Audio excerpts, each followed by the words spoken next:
आज की वीडियो बड़ी मज़ेदार होने वाली है और आप सोच भी नहीं सकते कि हमारे किचन में और होम में मौजूद ऐसी ऐसी चीज़ें हैं और हमारे किन किन कामों में हमारी मददगार हो सकती हैं। तो आए कुछ ऐसे हैक्स आपके साथ शेयर करने जा।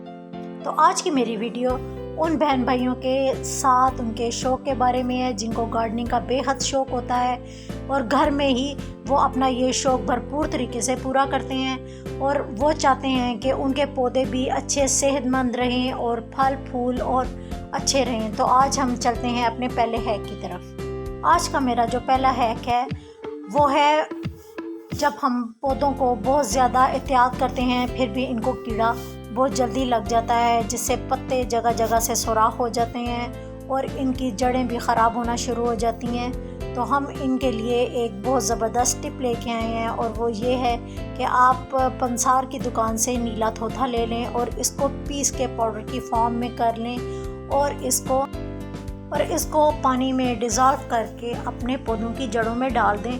तो आपके पौधे बिल्कुल कीड़ा लगने से महफूज हो जाएंगे। मेरा दूसरा वाला हैक उन मेडिसिन के बारे में है जो कि हमारे घर में अक्सर पड़ी पड़ी विटामिन ज़ाया हो जाती हैं और हम इनको बेकार समझ के एक्सपायर समझ के फेंक देते हैं। ये भी बड़ी काम की चीज़ें हैं, इनको वेस्ट मत करें बल्कि इनको पौधों में विटामिन्स और न्यूट्रिशंस के काम में हम लेके आएंगे और वो किस तरह लाएंगे हम देखते हैं। इन मेडिसिन को हम खोलेंगे और खोल के इसकी 1 या 2 टैबलेट्स 3 से 4 पौधों के लिए काफ़ी होगी और इस मेडिसिन को हम पीसने के बाद पानी में अच्छी तरह से डिज़ोल्व कर लेंगे और डिज़ोल्व करने के बाद इनको हम अपनी पौधों की जड़ों में डालें। महीने में 2 दफ़ा ये पानी हम अपने पौधों की जड़ों में डालते हैं तो हमें महसूस होता है कि हमारे पौधे किस कदर अच्छे और हरे भरे हो गए हैं और इनकी ग्रोथ पहले से ज़्यादा हो गई है। अक्सर ये होता है कि मौसमी असरात की वजह से पौधों में खुदरो जड़ी बूटियाँ निकल आती हैं जिनसे हमारी पौधों की जो ग्रोथ होती है बहुत ज़्यादा मुतासर होती है। तो गाहे भगाए आप इन खुदरो जड़ी बूटियों को पौधों से निकालते रहें ताकि इनकी ग्रोथ मुतासर ना हो।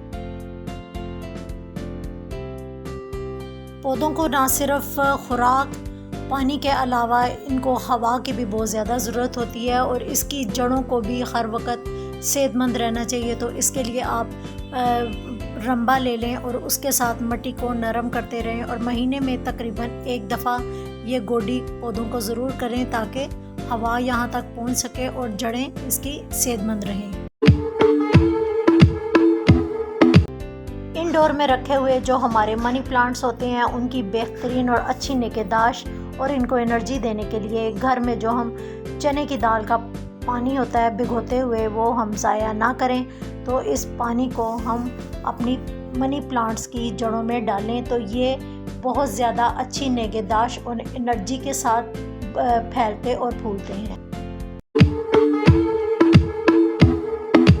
ऐसे प्लांटर जो हमने दीवारों के ऊपर एडजस्ट किए होते हैं और हमारी वॉल्स जो डेकोरेटिव वॉल्स होती हैं वो गंदा होने का डर होता है जब हम इनको पानी देते हैं। तो इसके लिए हम एक हैक बनाने जा रहे हैं। तो हम एक हैक बनाते हैं, हम एक पानी की बोतल लेते हैं और पानी की बोतल लेने के बाद इसका जो ये ढक्कन है इस ढक्कन में हम छोटे छोटे से सुराख कर देंगे। अगर आपके पास काविया है तो काविया की मदद से कर लें और मैंने फ़िलहाल नाइफ़ की मदद से सुराख किए हैं। तो जब पानी हम देंगे तो इस बोतल में पानी को भरने के बाद ये पानी एक शावर का काम करेगा और इससे हमारा नीचे का एरिया गंदा भी नहीं होगा और ये पानी जो छोटे छोटे से बेबी प्लांट्स हैं जो सब्जियां हमने लगाई हुई हैं इनमें भी ये शावर इस तरीके से पानी देने के काम आएगा जिससे हमारे पौधे भी नहीं टूटेंगे। इस ज़बरदस्त सी शावर बॉटल को मैं अपनी क्यारियों की एक साइड पे रख दूंगी ताकि जब मुझे ज़रूरत हो तो मैं इस्तेमाल कर सकूं। एक ज़बरदस्त सा हैक बनाते हैं और हमें चाहिए 2 बॉटल एक ही साइज़ में और इसको सुराख करने के बाद कैंची की मदद से इसका जो नीचे वाला पोर्शन है इसको हम कट कर लेंगे। हमने दोनों बॉटल के नीचे वाले पोर्शन को कट लगा के और सीज़र की मदद से कट कर लिया है। कट करने के बाद सीज़र से इसकी लंबी लंबी सी हम स्ट्रिप काट लेंगे। बिल्कुल थोड़े थोड़े से फासले से आप इसकी लंबाई के रुख में स्ट्रिप्स काटते जाएं और इस तरीके से हमने पूरी बॉटल की स्ट्रिप्स को काट लिया है। और इसकी दूसरी वाली बॉटल है, सेम इसी मेथड से इसकी भी लंबी लंबी सी हम स्ट्रिप्स काट लेंगे।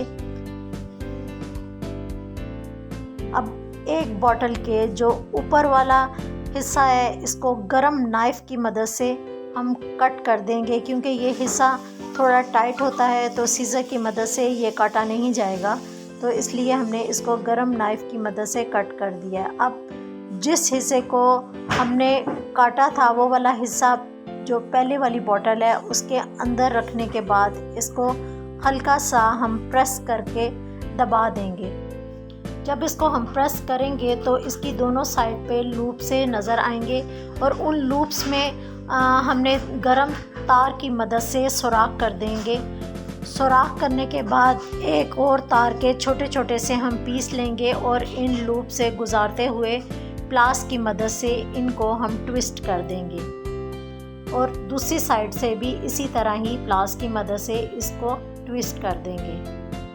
तो इस तरह हमारे पास ज़ीरो कॉस्ट के साथ एक ज़बरदस्त मोप बन के तैयार हो जाएगा, जिसको हम अपने गार्डन की सफाई के लिए यूज़ करेंगे। तो आए हम इसके साथ सफाई करके आपको दिखाते हैं कि ये किस तरीके से और कितना अच्छा काम करता है।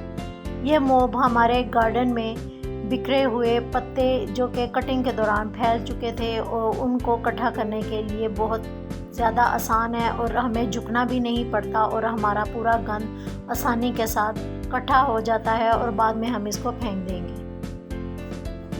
इंडोर में भी जो हमारा ट्री एरिया है वहाँ पर हमारे हवा के साथ पत्ते काफ़ी बिखरे रहते हैं और गंद काफ़ी नज़र आता रहता है। तो ये पत्ते भी इस मोप के साथ देखें कितने अच्छे तरीके से साफ़ हो गए हैं और ज़ीरो कॉस्ट के साथ हमें कितनी अच्छी सफाई मिल गई है।